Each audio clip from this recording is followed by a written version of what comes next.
Hi viewers, Tamil சமையல் ஸ்டுடியோவில் சுவையான பிரெட் புட்டிங் எப்படி பண்ணுறதுன்னு பார்க்கலாம்.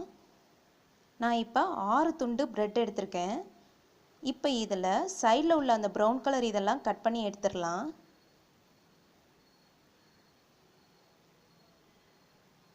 இப்போ இதை சின்ன சின்ன துண்டாக கட் பண்ணி ஒரு மிக்ஸி ஜாரில் சேர்த்துக்கலாம்.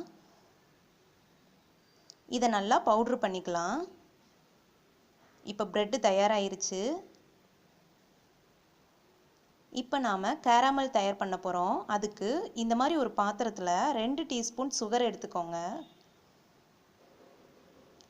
2 டீஸ்பூன் சர்க்கரைக்கு 1 டீஸ்பூன் அளவு தண்ணீர் சேர்த்துக்கலாம்.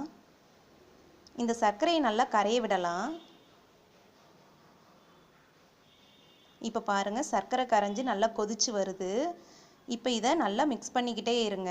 லைட்டாக கலர் சேஞ்ச் ஆகுற வரைக்கும் மிக்ஸ் பண்ணணும். இப்போ பாருங்கள், கலர் சேஞ்ச் ஆகுது. இந்த மாதிரி ப்ரௌன் கலர் ஆன உடனே நாம் ஸ்டவ்வை ஆஃப் பண்ணிடலாம். இதை தனியாக எடுத்து வச்சுருங்க. அப்புறமா இந்த மாதிரி ஒரு பாத்திரத்தில் 1 கப் சுகர் சேர்த்துக்கலாம். 1 கப் சர்க்கரைக்கு 2 கப் பால் சேர்த்துக்கோங்க. பாலை நல்லா காய்ச்சி இந்த மாதிரி சேர்த்துக்கோங்க. நல்லா சர்க்கரை கரையிற வரைக்கும் மிக்ஸ் பண்ணி விட்டுறலாம். இப்போ இதில் 4 டீஸ்பூன் கஸ்டர்ட் பவுடர் சேர்த்துக்கலாம். இந்த கஸ்டர்ட் பவுடர் நல்லா கரையிற வரைக்கும் மிக்ஸ் பண்ணி விடுங்க. இப்போ பாருங்கள், நல்லா கரைஞ்சிருக்கு. இப்போ இதை ஸ்டவ்வில் வச்சு மிதமான சூட்டில் நல்லா இந்த மாதிரி மிக்ஸ் பண்ணி விட்டுக்கிட்டே இருங்க. 2 மினிட்ஸ் வரைக்கும் நல்லா மிக்ஸ் பண்ணி விடுங்க. 2 மினிட்ஸ்க்கு அப்புறமா பாருங்கள், லைட்டாக கெட்டியாக வருது. இன்னும் இது சரியான பதத்துக்கு வரலை. நல்லா மிக்ஸ் பண்ணிக்கிட்டே இருங்க, இல்லாட்டி அடி பிடிச்சிரும்.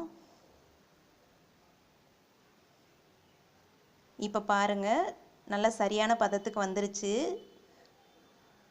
இந்த மாதிரி நல்லா கெட்டியாகிற வரைக்கும் நாம் மிக்ஸ் பண்ணிக்கிட்டே இருக்கணும். அவ்வளோதான். இப்போ நாம் ஸ்டவ்வை ஆஃப் பண்ணிடலாம். ஸ்டவ்வை ஆஃப் பண்ணிவிட்டு இதில் நாம் அரைச்சி வச்சுருக்கிற அந்த பிரெட் பவுட்ரு சேர்த்துக்கலாம். மொத்தமாக சேர்த்துறாமல் கொஞ்சம் கொஞ்சமாக சேர்த்து மிக்ஸ் பண்ணி விடுங்க.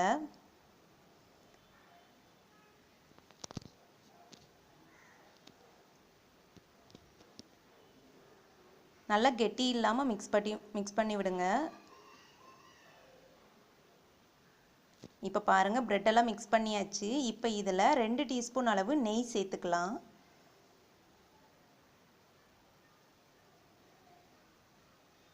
சேர்த்துட்டு இதையும் நல்லா மிக்ஸ் பண்ணி விட்டுறலாம்.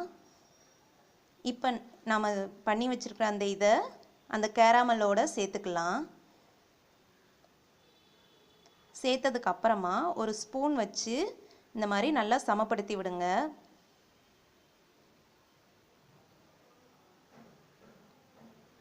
இப்போ ஸ்டவ் ஆன் பண்ணி இந்த மாதிரி ஒரு இட்லி பாத்திரத்தில் ஒரு பவுல் வச்சுக்கோங்க. வச்சுட்டு அதில் பவுல்லையும் இட்லி பாத்திரத்துலையும் கொஞ்சோண்டு தண்ணி சேர்த்துக்கலாம்.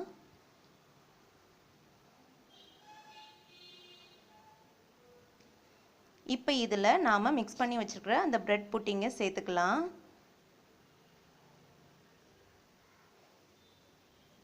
சேர்த்துட்டு இதை மூடி வச்சிடலாம். மூடி வச்சுட்டு இதை மிதமான சூட்டில் 30 நிமிஷம் வரைக்கும் நல்லா வேக விடுங்க. அடுப்பு சிம்மிலே வச்சுக்கோங்க. இப்போ 30 மினிட்ஸ் ஆயிடுச்சு. ஓப்பன் பண்ணி பார்க்கலாம். பாருங்கள், அருமையாக வெந்திருக்கு. அவ்வளோதான். இப்போ இதை நாம் தனியாக எடுத்துடலாம். இந்த மாதிரி ஒரு பிளேட்டில் இந்த மாதிரி கவுத்திருங்க. கவுத்திட்டு எடுத்து பாருங்கள், சுவையான பிரெட் புட்டிங் தயாராகிருச்சு. இப்போ இதை கட் பண்ணி காமிக்கிறேன் பாருங்கள்.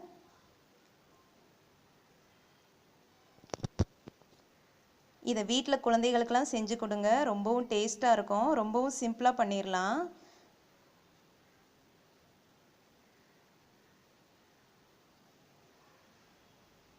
பாருங்கள், எவ்வளோ அருமையாக வந்திருக்குன்னு.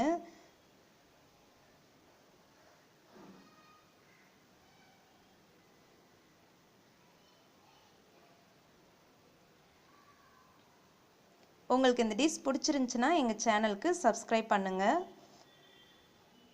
தேங்க்யூ.